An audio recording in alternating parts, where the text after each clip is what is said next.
7:45 on the Pulse of New Hampshire. It's the Morning Information Center. We go back to Pat Kelly in the newsroom with a very interesting interview about the workforce shortage that the state of New Hampshire and the Lakes region is experiencing. Good morning, Pat. Thanks so much, Mike. And joining me here this morning, the CEO of Lakes Region Community Services, Rebecca Bryant. Good morning. Good morning. Please call me Becky. Okay, Becky. Thank you so very much. You've just brought it right down. And you know, we're having such a hard time getting back to normal after the last year and a half of COVID, because that really changed everything that you do. And for the folks that aren't familiar with Lakes Region Community Services, let them know how you service New Hampshire. Sure. I have to say, first of all, that it changes how we do everything we do, but it doesn't change that we do it, and our workers do it every day. Absolutely, because the job did not change.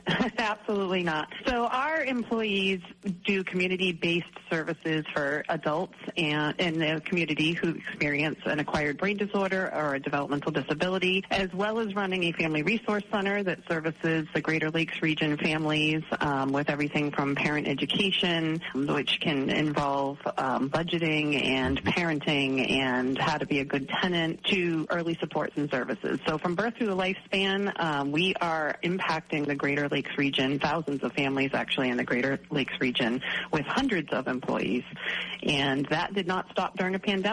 No, it didn't. Everybody's life continued to go on, and the needs did not go away just because we had to stay home. And it was a really good time to educate all of those around us that our workers technically are not healthcare workers, but we were definitely essential workers, and the families that we support needed us even more during a pandemic. So now we've kind of found our way through COVID. We're still finding our way through the ups and the downs, and it has seriously affected our workforce. Tell me a little bit about your experiences just kind of keeping people in houses, taking care of others. So we were short-staffed before a pandemic. I mean, short-staffed was a common phrase. We had projected this in New Hampshire for many years. During a pandemic, we were very, very lucky that the majority of our loyal and dedicated employees kept showing up to work every day. We lost very few employees that honestly, other than a couple health care concerns or child care issues, the majority of our employees kept showing up for donning PPE, which was very difficult in a home-based setting. Oh, sure. And just showing up.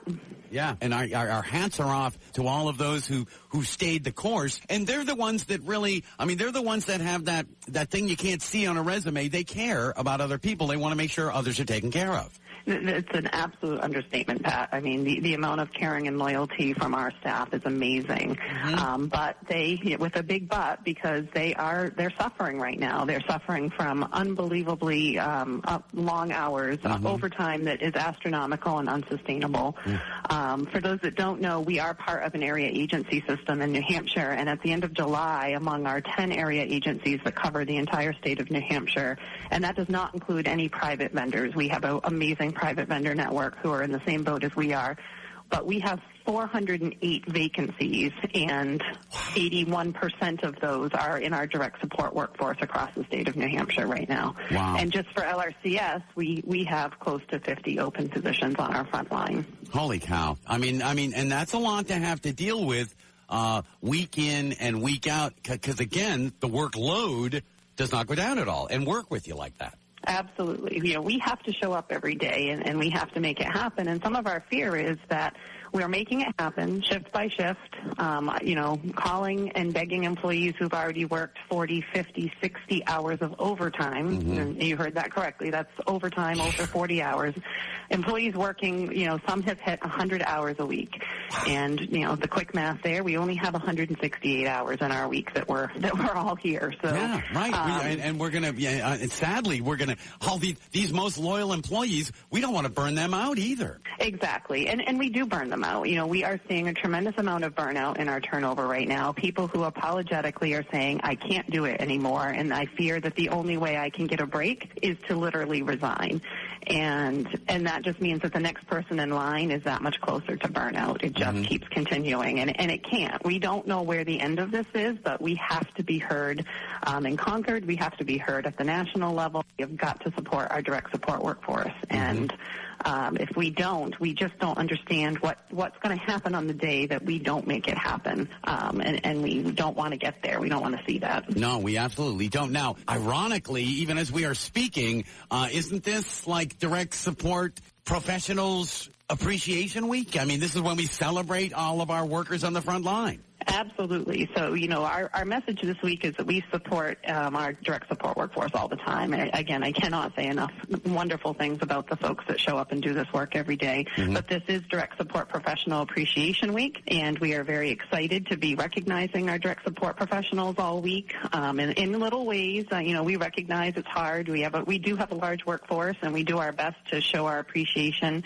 Very decentralized workforce. People have no idea how many are out in the community. Right. Might see some yard signs pop up this week. One of the many ways that we're going to recognize how many direct support professionals are among us, and maybe get their neighbors asking questions about what they do and how important and rewarding this work is. Well, and I do want to say to anybody, if anybody's listening that has kind of taken some time out of life because they just didn't want to be out in the public during the COVID pandemic, there are ways through Lakes Region Community Services that you can actually work from home or work at home and still put that caring heart thing that you have inside of you to work. We have so many positions, direct support professionals, certainly who we are promoting and talking about a lot these days, but this is a very large organization with a lot of opportunities for employment and really unique employment. You really don't know, and that's what everybody who finally walks through our doors walks away in amazement saying, we had no idea how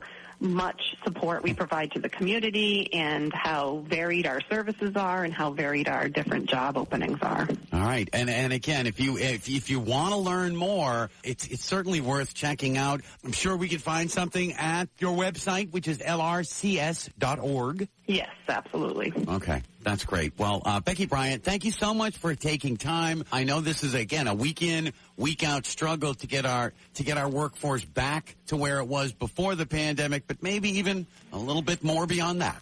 Absolutely. Thank you, Pat. Becky Bryant from Lakes Region Community Services, part of the community service that we provide here in the Pulse of New Hampshire's Morning Information Center. Thank you, Pat. Thank you, Becky. 7:52. Good morning.